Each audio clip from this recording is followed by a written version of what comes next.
song for my land. I want everybody, get up out your seats. Put your hands in the air like this. Help me sing. Rose up early this morning to the sounds of crying. Another mother shedding her tears. Oh, yeah. Why all the pain and suffering? Why all the senseless killing? Could it be that nobody cares? So no. So many sons lost in the slaughter, blood running in the streets like water. A gun in hand knows no friend. No. Warmongers selling death in my land, getting rich off the souls of the children. Can you tell me when will it end? Sing! How many more jobs must carry this load? Oh, yeah. How many more jobs before we trot down Zion Road? How many more? Sing wayo,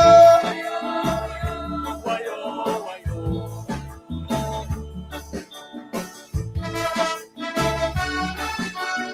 Come on, let me see those hands. Heavenly Father, won't you hear my plea? Send a helping hand for the country. In man, there's no solution. No. I'm begging for the children's future. Oh, yeah, drugs got them by the collar. How can we stop this mind pollution?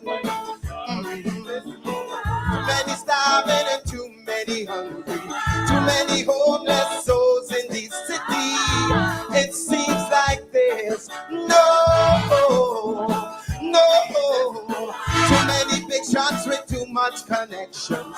Too many loopholes in Babylon system.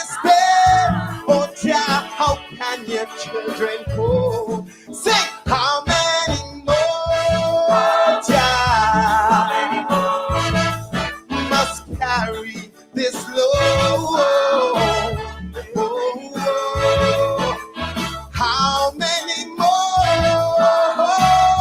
jobs before we trot down Zion Road?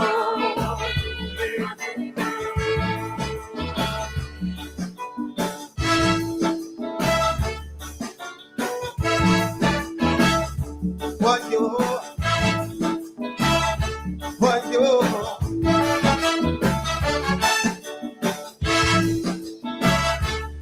Let me see those hands.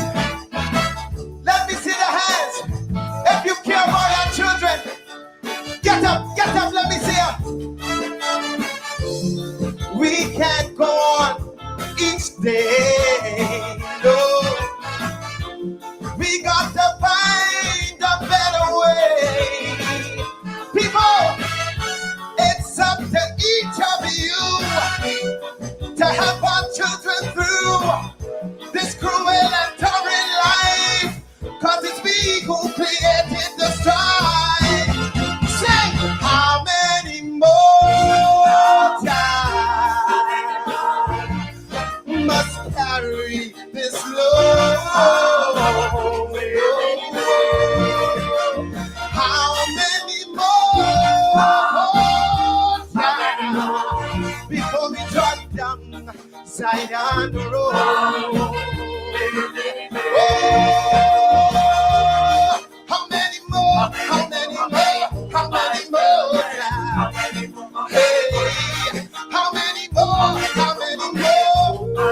Oh, dear. Won't you hear my plea? I'm down on bended knees. Oh, yeah. How many more? How many more? I said I rose up early this morning to the sounds of crying, another mother shedding her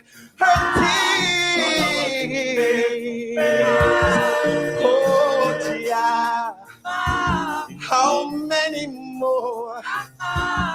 How many more? How many more? How many more?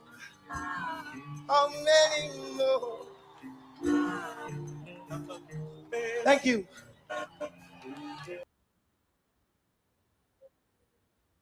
How many more? How many more? It seems as if we've been singing that anthem forever. From the shores of Africa, across the dreaded Middle Passage, onto the plantations of hell, to the present, we've been asking, how many more? How many more? How many more? Bob Marley said, woman, hold her head and cry, for her son has been shot down in the street and died. John King asks, how many more? How many more? Martin Carter in 1953 tells us that in South Africa, the heroes are shot and dead. Here in Guyana, they watch us and lick their tongues like beasts who crouch to prey upon some little child. How many more? How long have we been asking that question? Again, today, barely a few days after, two children from the same family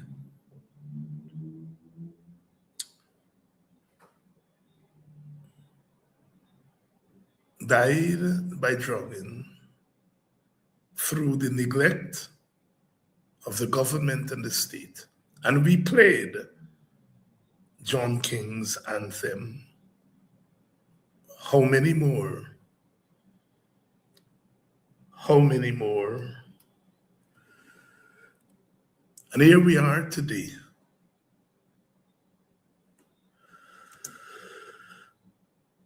Singing again. How many more? How many more? We return to ground zero today in Haslington, where we were just 3-4 years ago when Quindon Bacchus was shot down like a dog.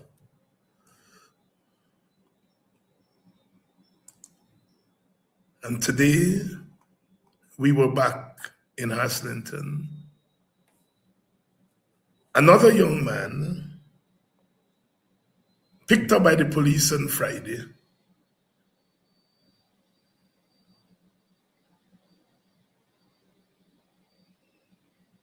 And by Tuesday morning, he is dead. Another victim, another victim.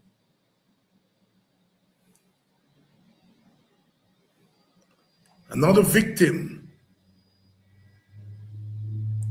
at the hands of a brutal government and state. A state that has been drinking the blood of Black men and women and children for over 400 years.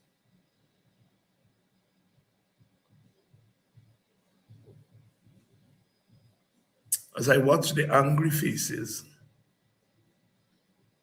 of young men and women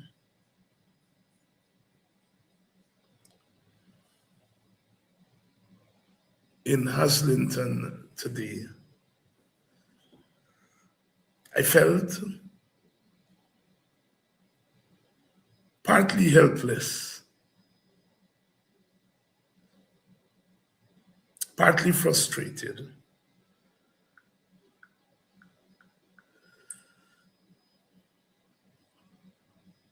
Because what can a political activist,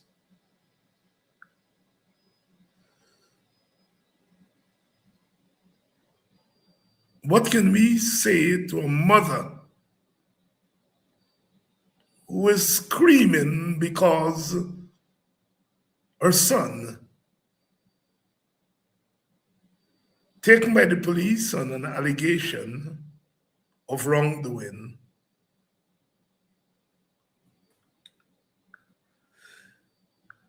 but not coming back home to her?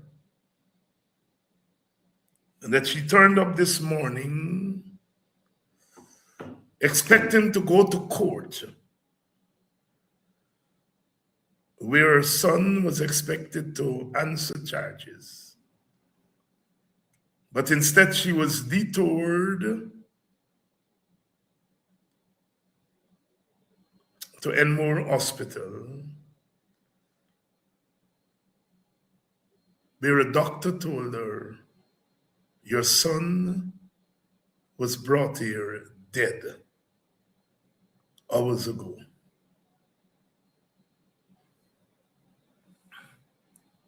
What can a political activist tell such a mother?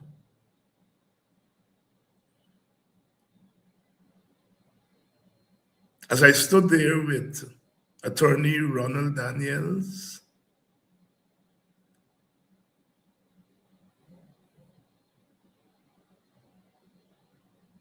village elder and former member of parliament,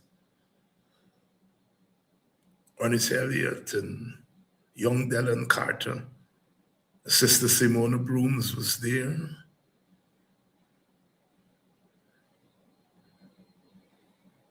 As I stood there and listened to stories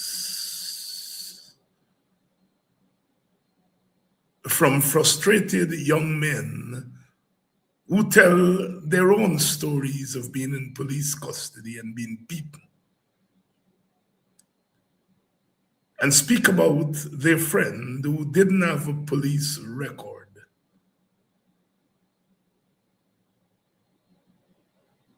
I felt that burden that I've been speaking about on this program for the last couple of weeks. The more things change, rearrange, everything remains the same for the African, whether in Guyana, in Jamaica, in the United States, in Johannesburg. When will this carnage, this historic carnage end? The more things change, rearrange, everything remains the same. David Rudder reminds us. How many more? How many more? Brother asked us to make a liar of him. At the turn of this 21st century, he asked, will the slaughter of Black people stop? And he was pessimistic. He asked us, please make a liar of me. We're moving deeper into the 21st century.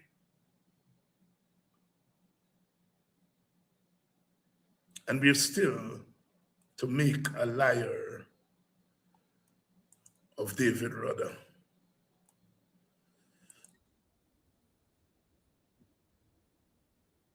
speaks about alienation.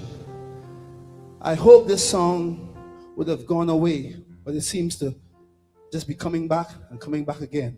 It's a song I call 1990. So from the ghettos of Trinidad to the ghettos of LA, the same story.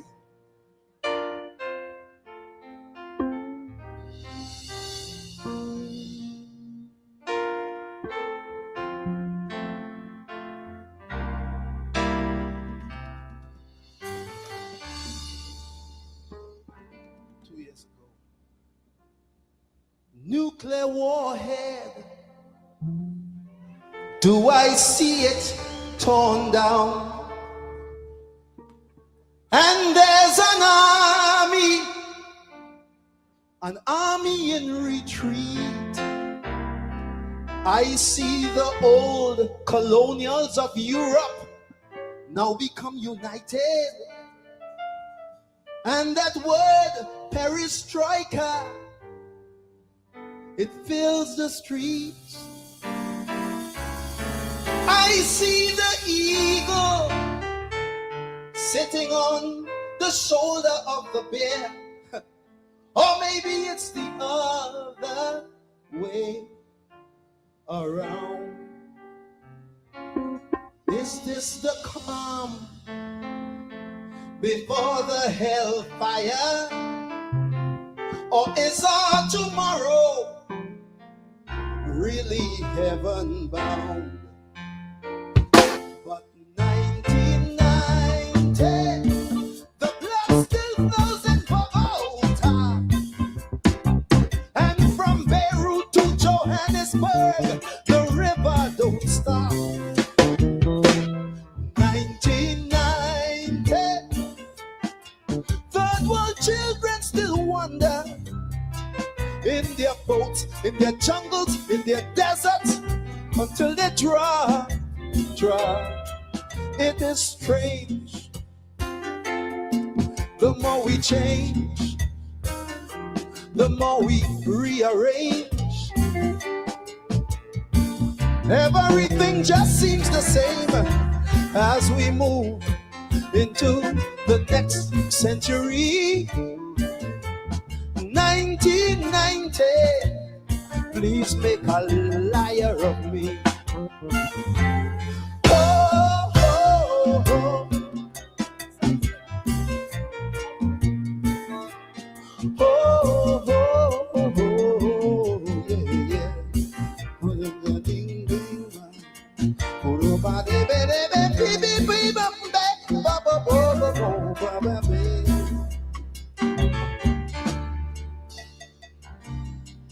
There is a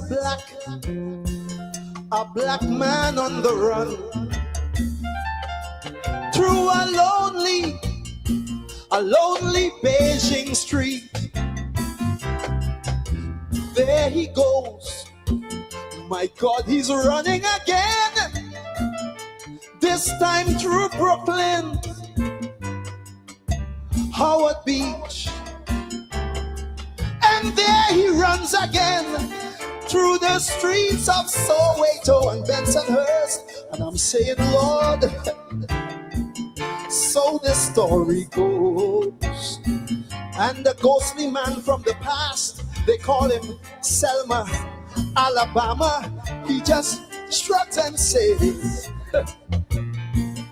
deja vu, I suppose. 1990.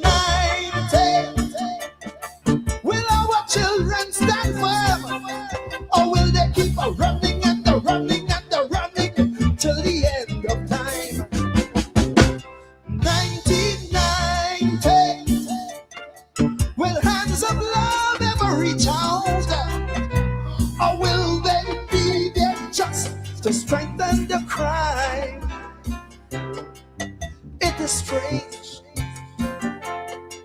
The more we change, the more we rearrange. Everything just seems the same as we move into the next century.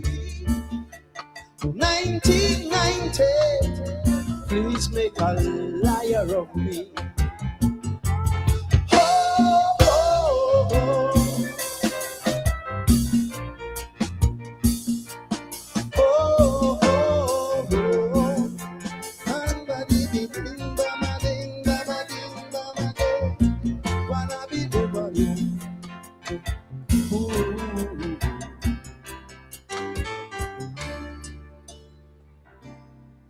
LA's burning down. It reminds me of Harlem and what's in the 60s. Same problem, same country, and king. King is still the name.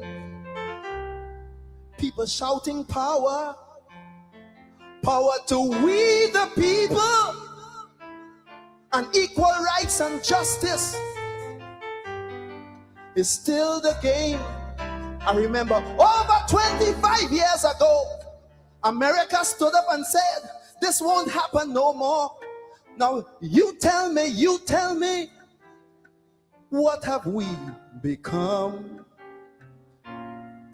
Will the beast always defeat the beauty? Is this land just another house of the rising sun?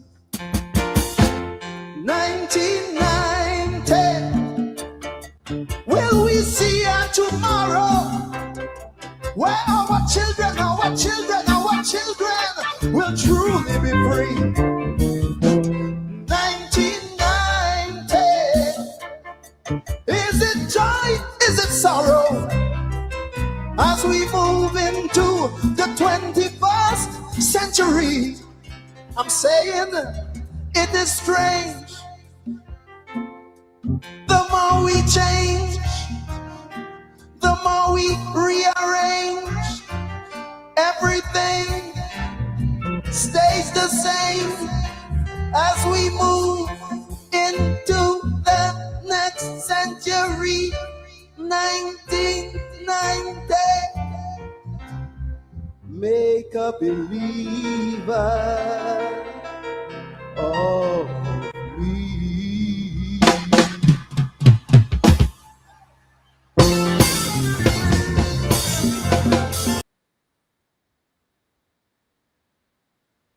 Our griots continue to sing for us. Over 4 years ago, the Guyana government stood in Haslington and told the people this won't happen again. I was there when the Prime Minister stood at the market square in Golden Grove and told the people of that community, never again. Sadly, since then, we have had the shooting and killing of young men in Linden, the murder of young Adriana Young, the drowning of the 2 children, and so many more. Will our children, will they ever be free in Guyana to roam the open street? Bob Marley asked, can we roam this open space? When will our children, mostly Black children, be free to walk the streets of Guyana as free men and women, not being hunted like animals? I stood there today with mixed feelings.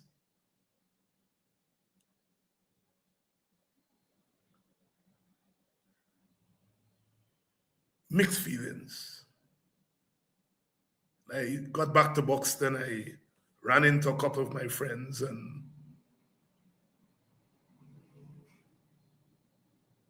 I asked for a drink.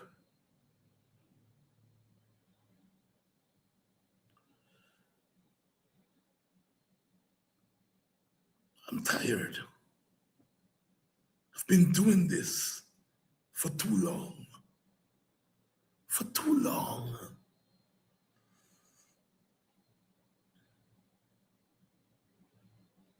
As I said to the many young men and women there, I can't tell you what to do. And nobody should come here and tell you what to do. What else do you tell them? They have seen that story. They have experienced it themselves. Some of them have lived to tell the tales.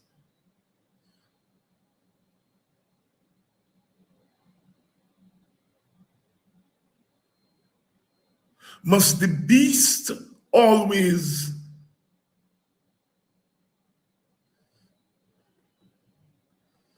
defeat the beauty?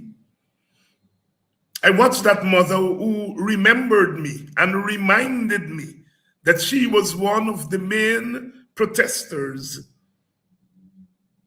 during the Quindon Bacchus protest. She said, Dr. Hines, I met you during the Bacchus protest. You remember me? I looked into her face and I remembered her. Could she have known that a mere 4 years later, her son would be snatched away from her in similar circumstances? From everything that we heard, this young man was picked up by the police on an allegation of wrongdoing. And from everything we heard, they began to beat him from the time they picked him up on Friday. And by the time they deposited his body to Enmore Police Station, Enmore Hospital, his body was cold, stiff. He was dead. He was held beyond the 72 hours that is mandated by law without a charge. We understand the police is saying he was put on station bail, but there was nobody to bail him. His parents, his community, his family got no call that he was put on bail.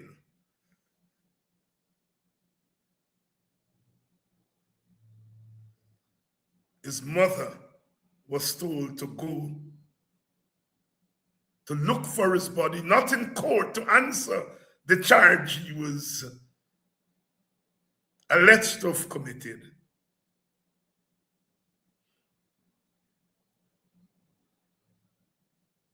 She had to wait 3 hours before she could see his body, having been told that he was dead.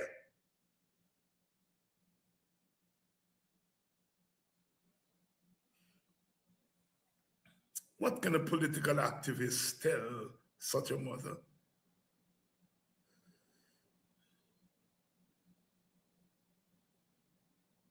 The young men and women there were telling me about what they wanted to do.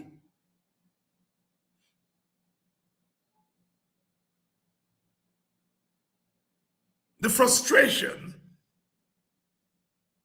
as we were taking our leave, a senior police officer greeted Mr. Daniels, Ronald Daniels, the attorney, and greeted me. And he said he hoped that we brought a message of peace. And I reminded him that peace is worth nothing without justice.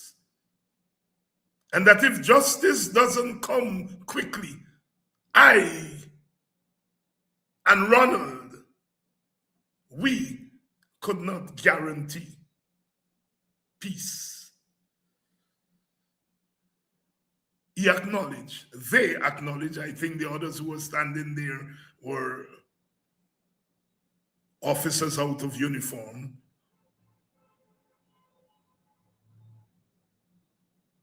Everyone is crying out for peace, but none of them is crying for justice. We have to see the murders of these young men not just in presentist terms,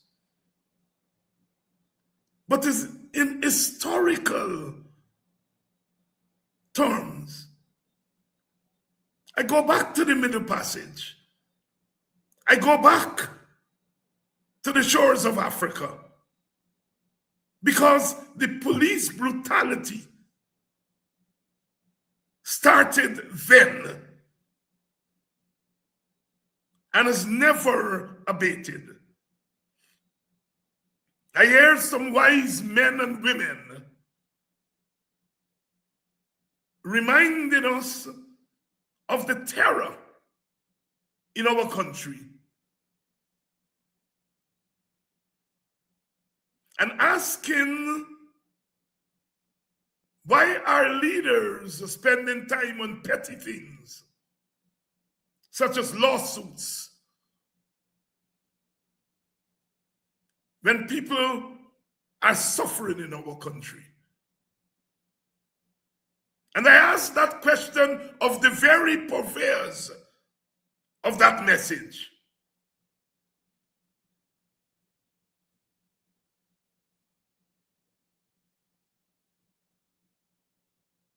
When black men are hunted and shot like dogs,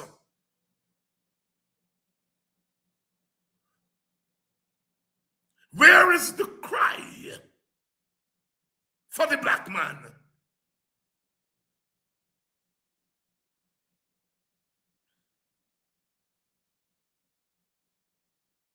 Where is the message of liberation?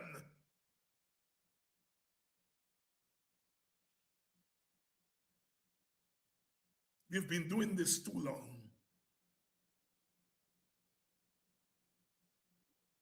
Some of our foreparents ran away from that plantation, ran up into the hills, ran into the bush, and waged war against the plantation as free men and free women. The hills of Jamaica, the bush of Berbice, Barracara. They did not take the terror sitting down. I ask of my fellow leaders,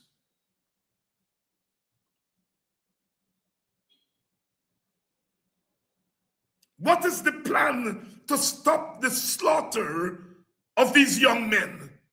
It never stops.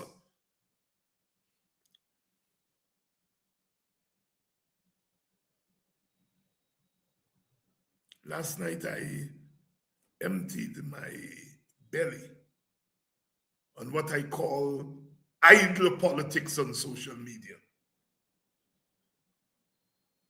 I didn't know that tonight I will have to come and be frustrated with the murder of another young brother.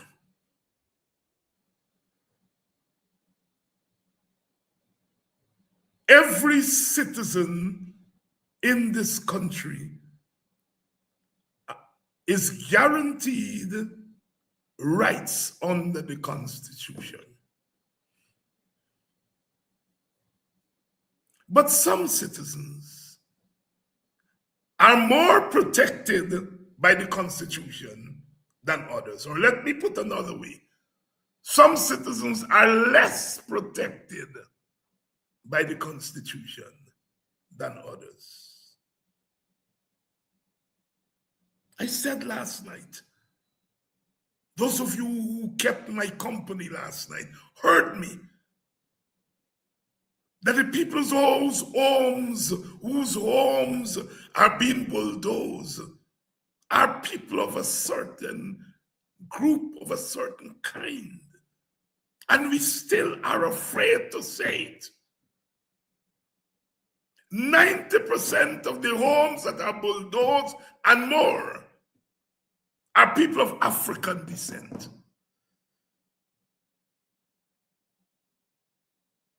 90% and more. 90% of more of the so-called extrajudicial killings in this country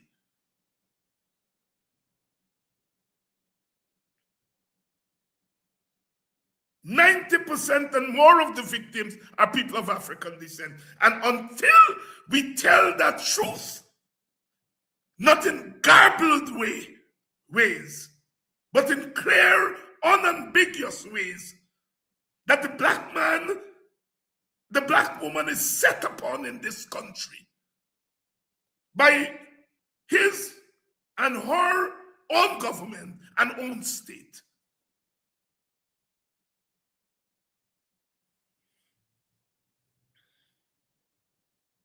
If he must die, then let it not be like hogs, hunted and penned in an inglorious spot, while round us bark the mad and hungry dogs, making their mock at our accursed lot. The words of Claude McKay, the Jamaican Caribbean poet and artist. If he must die, let it not be like hogs. We must die. If we must die, let it not be like hogs, hunted and penned in an inglorious spot, while round us bark the mad and hungry dogs, making their mock at our accursed lot. He goes on to say, if we must die, let us nobly die. That even the monsters we defy shall be constrained to honor us, though dead. We have got to move to higher ground.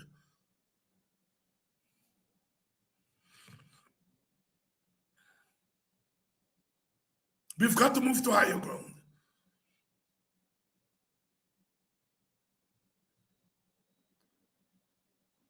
If those people in Haslington or in Friendship were to venge their feelings publicly, and some piece of government property is damaged, their ethnicity would be plastered on our newspapers. But when they're killing them like dogs, they're identityless. They don't have identity. And the media, the political leaders on all sides are complicit. Complicit in that conspiracy against the African. They kill us and we are identityless. And if we respond as human beings do, they're quick to say, black man like violence. When the violence is meted out against the black man and an African, he's not a black man or an African. When he responds to the violence, his identity suddenly come out in an obscene way.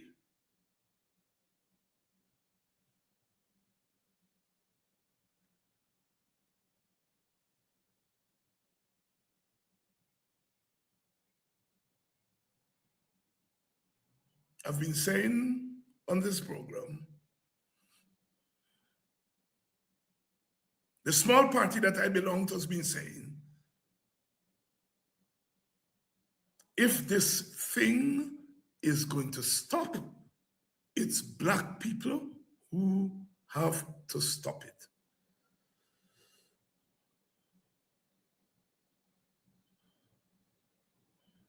We have to become proactive. So many times we rise up and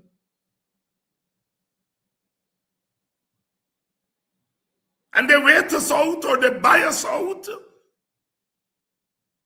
and then we go down to low gravy. They're wicked to use the power of the state to kill us, and having killed us, then use the resources of the state to buy our silence.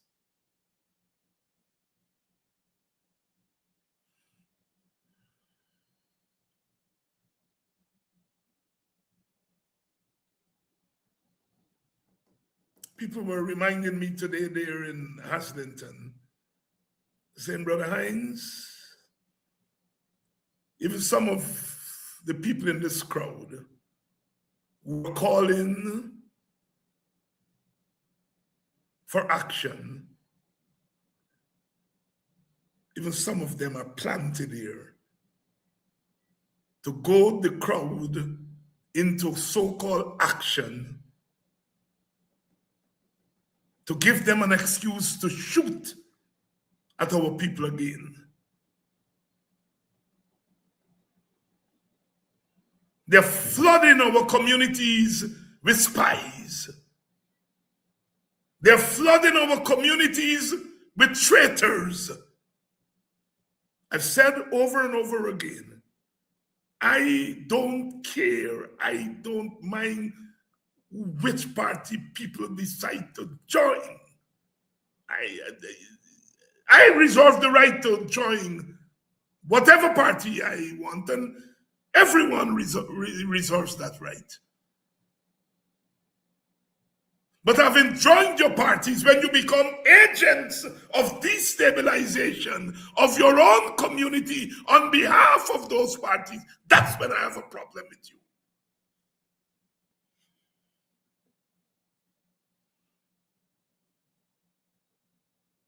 Our community needs repairing.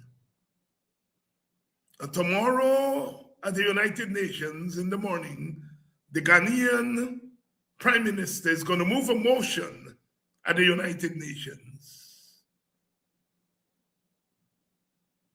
to get that body to put its weight behind the reparation of the Black community across the world. Tomorrow morning, Ipadeji is going to carry that event live. But even as the Ghanaian Prime Minister is alerting the world to the racism that is meted out every day to Black people across the world, we here in Guyana are mourning the death, the murder of another African soul. Murder by the state, murder by his government that told the United Nations that all is well with the Black soul in Guyana. Those liars. All is not well tonight in Haslington, Golden Grove, Nabaklis. Our community, the Black community, needs repairing. This is not to deny that the broader community also needs repairing. But there's a certain kind of repairing that the Black community needs. No other community, not our indigenous brothers and sisters, not the Portuguese, not the Chinese, not the East Indians, have to suffer this daily indignity of being killed, murdered by policemen, agents of the state. Oh my God!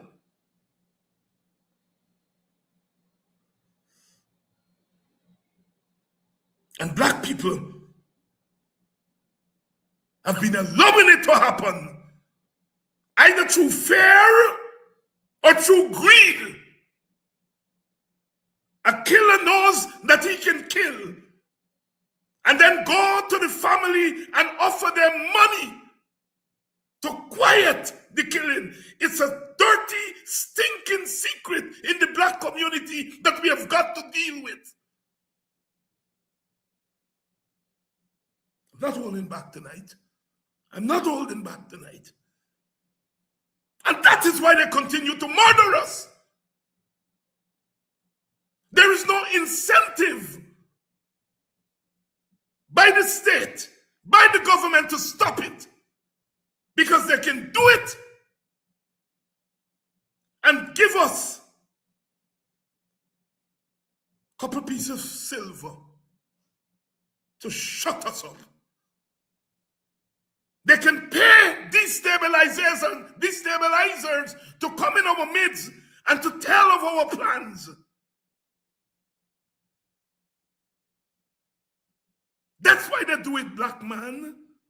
That's why they do it, black woman, because they feel that they have the measure of us.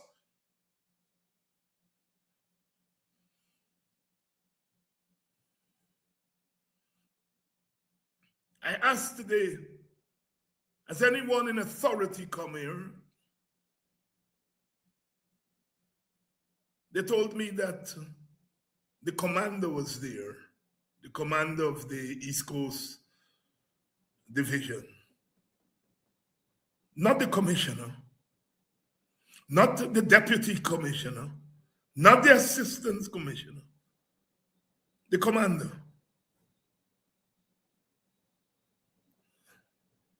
It's not a big deal.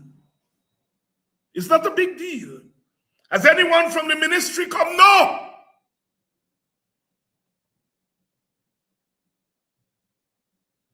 When I spoke in Parliament about reparations and restoring the money for it, Padaji, the Minister of Home Affairs was one of the loudest in trying to shut me down for asking for justice for Africans. Where is that minister? One of our own, our brother, our son, is killed by agents of our ministry. Where is she? She black like me. She black like the young brother that was killed. But she's sitting pretty in her office. Black people, we are in trouble. And when you're in trouble, you got to get yourself out of trouble. This government has no incentive in stopping extrajudicial killing in this country, especially among Africans. The people at Haslington and my friends, some of my friends in Buxton reminded me as I went back into the village, they reminded me if this incident had occurred in an Indian village, you would have heard the sirens of all the ministers of the cabinet going to visit that village. But for the African, there are no sirens because we are not equal human beings in this country. The quicker we get that in our head, the quicker we will be able to stop the nonsense.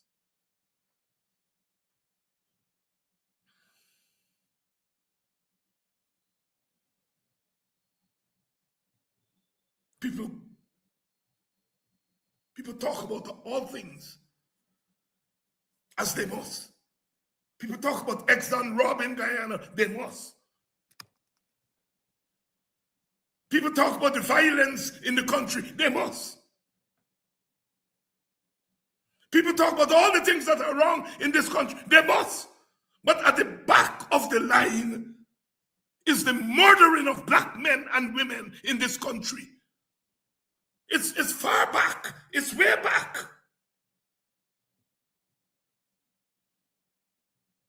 I didn't see the media cameras in Haslington today. They may carry a little story tomorrow that they get from online. But they did not visit Ground Zero because that place is not a place of human beings in their consciousness and subconsciousness. It's not that they wake up and say those people in Haslington are not people, but they're way down on their agenda. You measure Our country, our people think by their actions.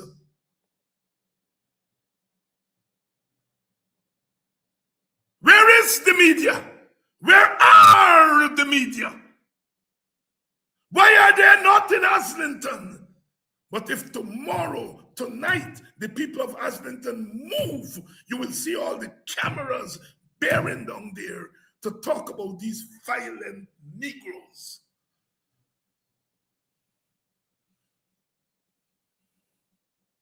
That's the hypocritical status quo we have in this country.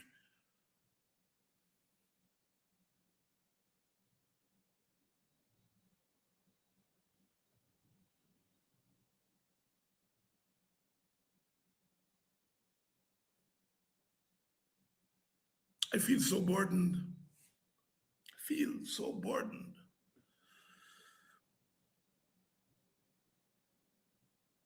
I feel so burdened.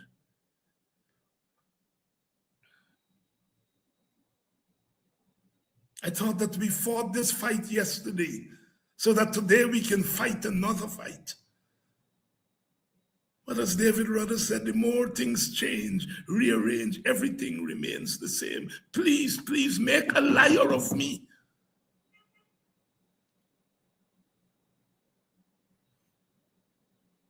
If this is going to change, black people will have to change it. If the laws are going to change to make the police behave properly, then black people have to change it. Black people have to fight to change the laws. If the application of the laws will be done in an equitable way, then black people have to fight for that. If the mainly black policemen and women who murder black men and women, if that is to stop, then we black people have to stop it, because those policemen, mostly men, they are our brothers, our husbands, our sons. We gotta stop it.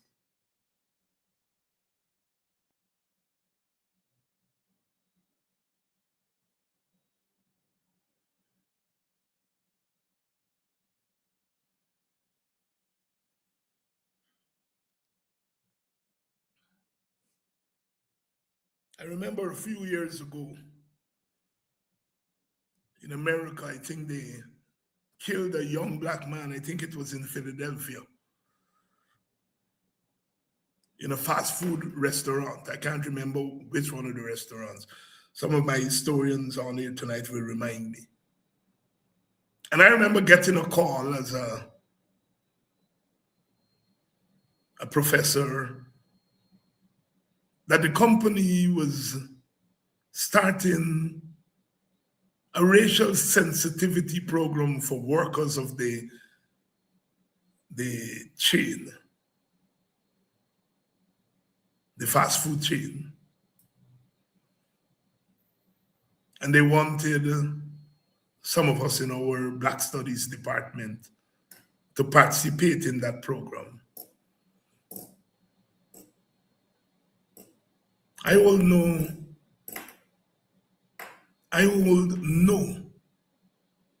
brief for any fast food company in America. But at least they recognize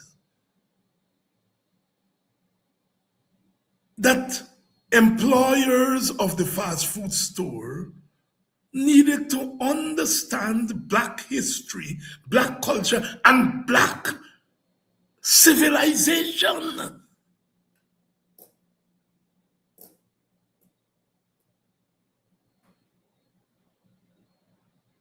And the police force of this country, I am proposing here tonight, there ought to be a racial sensitivity program tomorrow in the police force to sensitize that force, mostly of black men and women, but they need to be sensitized about the dignity of African people.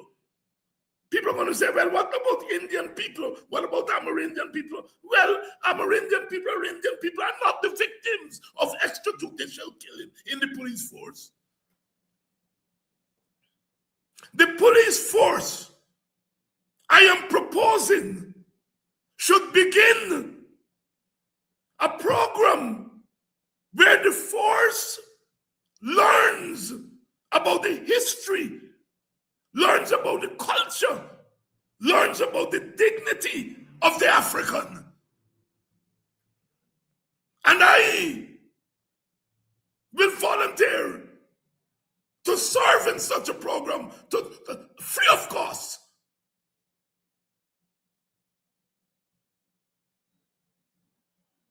It's not going to stop the killing tomorrow. It is not going to stop extrajudicial killing. But at least we will be checking one box.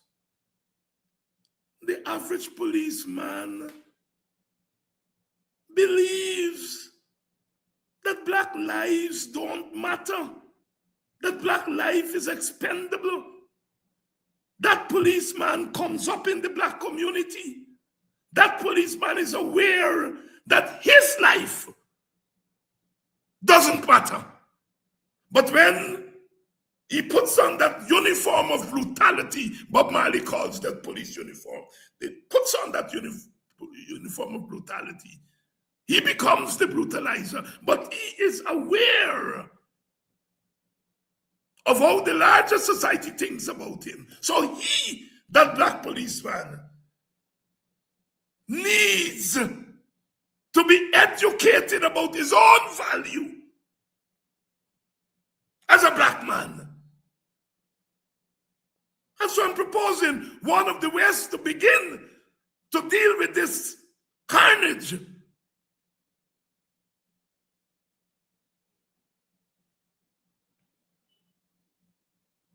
is to educate the police force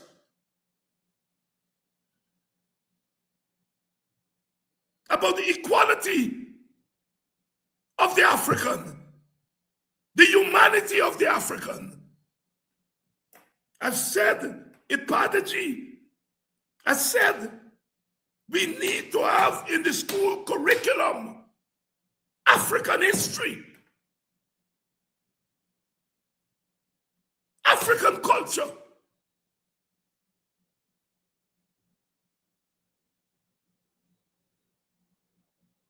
So that the rest of the society is educated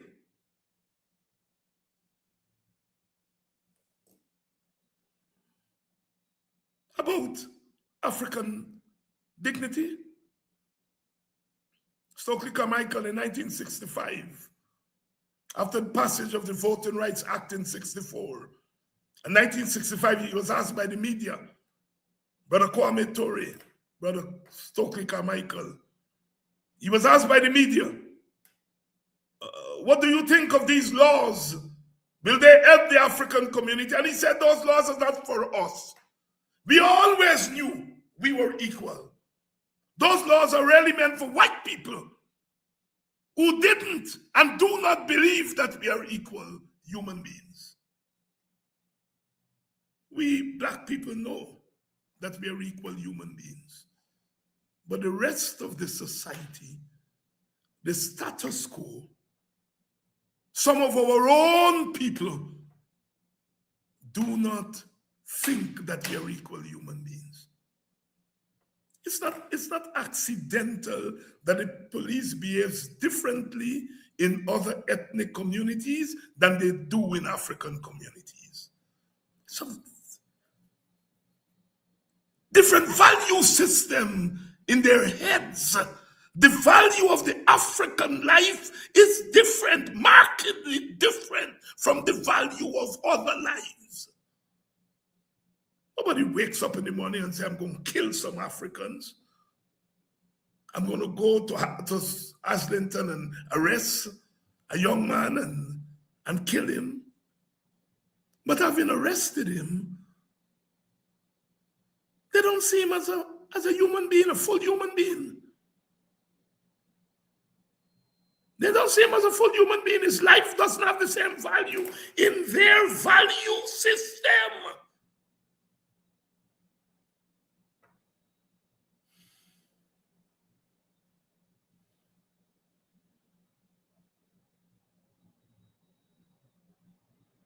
Somebody's asking, hey, what happened? Someone got killed?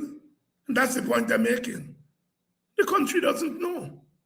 Because the media have not seen it important to descend on Aslington to report that someone was murdered by the state. That's the country we live in.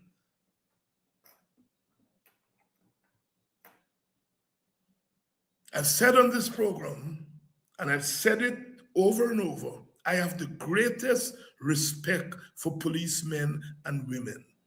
I walk this country.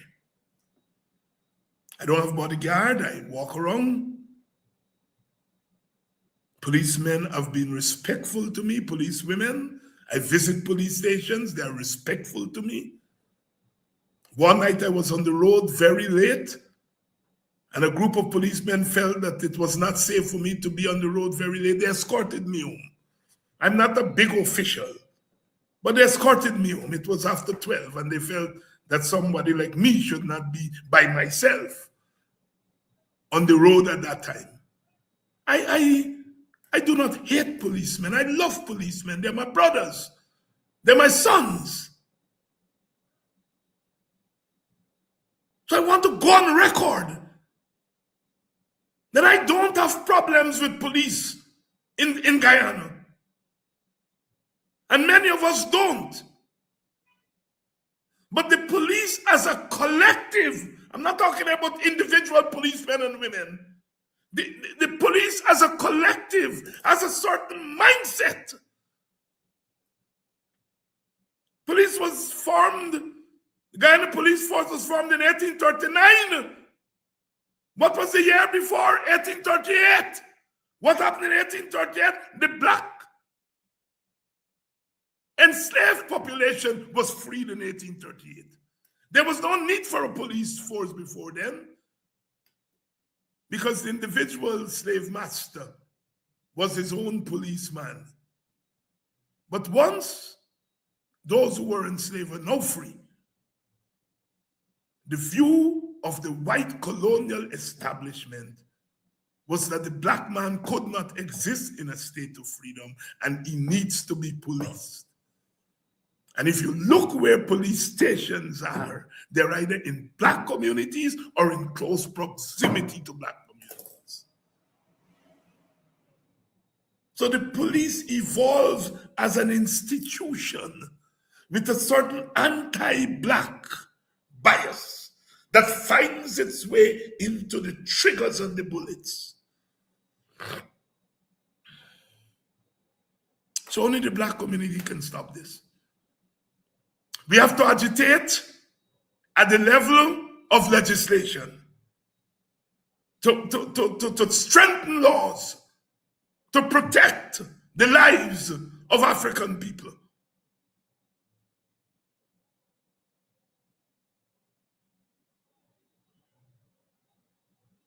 We have to train the police in racial sensitivity. Train them that Africans are human beings too. We have to depoliticize the police force, because one of the consequences of the nonsense in the police force is that the force has become politicized, where the PPP sees the force as a political enemy. And so what they did is to impose their own preference at the leadership of the police force. And at the level of the ranks, they turn a blind eye to the excesses of the ranks. If a rank know that when I kill this man, the heavy hand of justice will prevail, he's less likely to kill. But if he knows that he is likely not to face a charge, and that if he faces a charge, he's likely to get off, then he kills.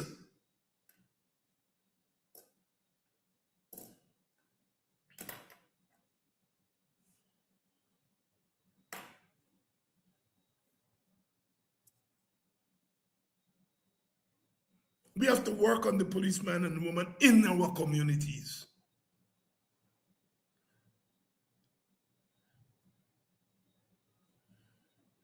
Those policemen who were killing their brothers, they were little boys in the communities. We are producing the raw material for the killing fields in our own community. Those policemen went to our schools in our community. They went, some of them, to churches in our community. And all of us have to take responsibility for them. They did not drop from the sky. But when they go into that police force and face this compulsion to dispense with the life of the African, they would be able to say no. All those people today were asking me, Doc, what can we do? And we find ourselves tempted to tell them what not to do.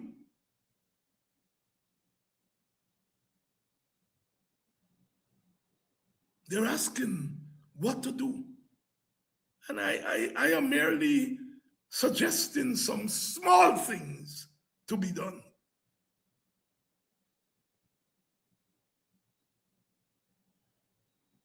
But the big thing is that we've got to do something with the management of the state. The PPP cannot. The PPP cannot and must not continue to be the sole governors of Guyana.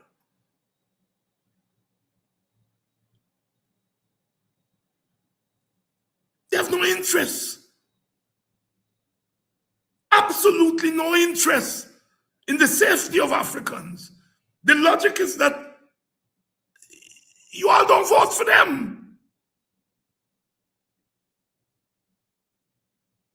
And that even if you were to vote for them, there's a deeper cultural instinct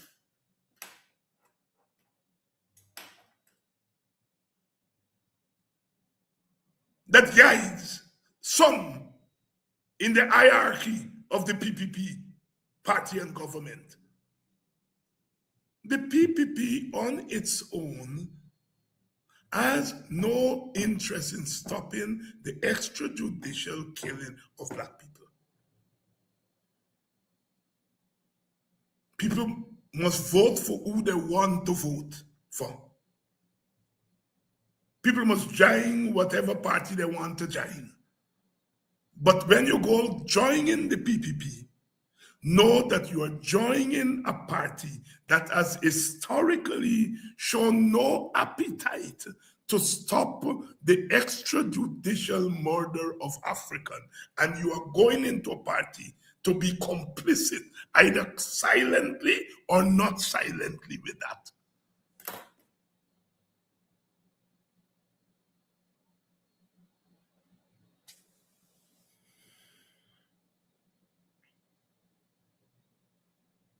Dr. Henry Jeffrey has told the story on this program. When the PPP government wanted to put an end to matrimony, which is always a Black man thing. One Black man in the government who didn't speak very much in cabinet tell them, "I left them Black people thing, man. What were you all doing? Left them Black people thing." And the story is told that they pulled off. Because a Black man in the PPP raised his voice and said, "Leave them Black people thing." The Black men and women in this present PPP will they raise their voices? They've refused thus far to do what that PPP member did. When he saw them moving against the African, he said, let them black people thing alone. Which African in this PPP government is prepared to stand up, quietly or not quietly, and say, stop killing black people? Tell his comrades.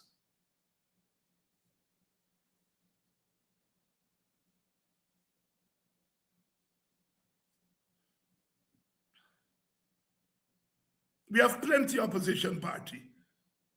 Plenty. Stand up and be counted. And tell the PPP, stop killing black man. Let it be plastered across the media landscape of this country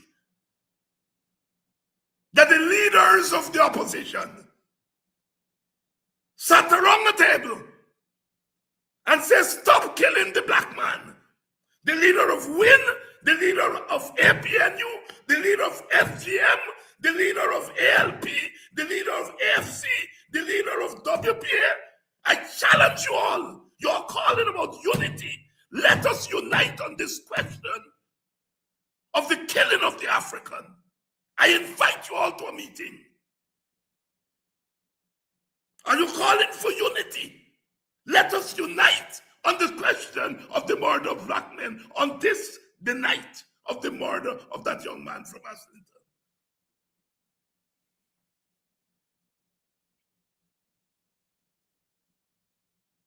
I don't want any chat and talk. Action.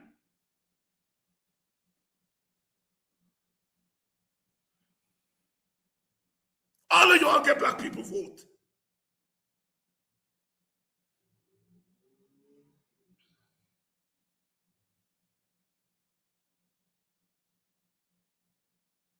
The hypocrisy that passes for politics, the idleness that passes for politics, has contributed towards the escalation of the demise of African people and poor people in this country. I challenge the leader of WIN, the leader of APNU, the leader of FGM, the leader of ALP, the leader of AFC. I challenge you all. You all want unity? Here is an issue to unite on. Bet you, I bet you, I'm not being a make a liar of me. And you all black people, you all got to start, those who will give you all for, hold them at a high standard.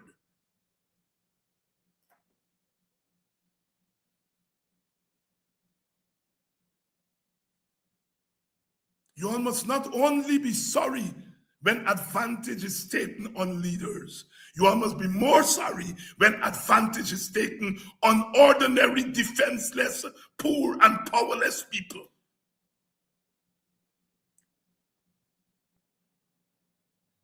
The PPP takes advantage on all of us. But some of us are more interested in defending the advantage taken on the rich and the wealthy, and don't feel that we must be sorry when advantage is being taken on young men, black men, and brown men, and poor men in this country.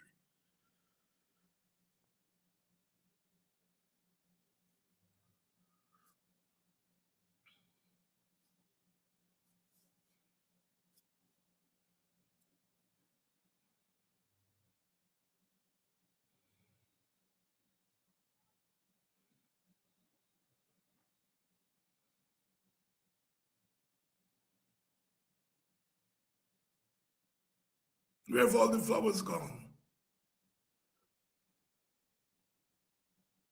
Where have all the flowers gone? All the flowers that lit up our landscape when Adriana Young was murdered. Where are all the flowers gone?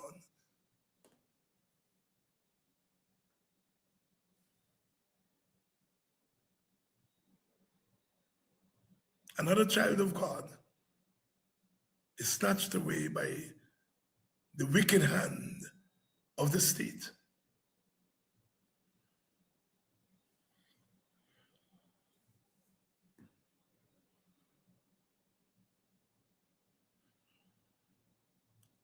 Black people, the burden, the load. John King said, "Oh, many more must carry this heavy load."